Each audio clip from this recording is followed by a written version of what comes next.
ఓం నమో నారసింహాయ. కర్ణాటకలోని మెలుకోటె కొండపై ఉన్న ఈ ఆలయం యోగా నరసింహస్వామి వారి ఆలయం.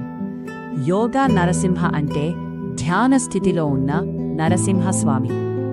పురాణ కథ హిరణ్యకశిపుని సంహరించిన తర్వాత నరసింహస్వామి తీవ్ర ఉగ్ర రూపంలో ఉన్నారని పురాణాలు చెబుతాయి. ఆ సమయంలో దేవతలు, ఋషులు భయంతో వణికిపోయారు. ప్రహ్లాద స్వామిని శాంతింపజేయడానికి ప్రార్థించారు. ఆ తర్వాత స్వామి తన కోపాన్ని నియంత్రించి యోగ స్థితిలోకి ప్రవేశించారు. ఈ యోగ స్థితిలో స్వామి మెలుకోటె కొండపై నివసించాడని నమ్మకం. అందుకే ఈ ప్రాంతంలో ఆయను యోగా నరసింహగా ఆరాధిస్తారు.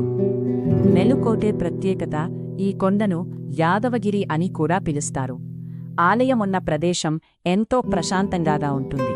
ఇక్కడి నుంచి చుట్టూ ఉన్న ప్రకృతి దృశ్యాలు చాలా అందంగా కనిపిస్తాయి. ఆధ్యాత్మిక ప్రాముఖ్యత, ఈ ఆలయానికి వెళ్లి ప్రార్థిస్తే మనసుకు శాంతి లభిస్తుందని, భయాలు, ఆందోళనలు తగ్గుతాయని, ధ్యానం చేయడానికి ఇది ఉత్తమ ప్రదేశమని భక్తులు నమ్ముతారు. మీకు ఈ వీడియో నచ్చితే సబ్స్క్రైబ్ చేసుకోండి. ప్లీజ్ లైక్ కొట్టండి.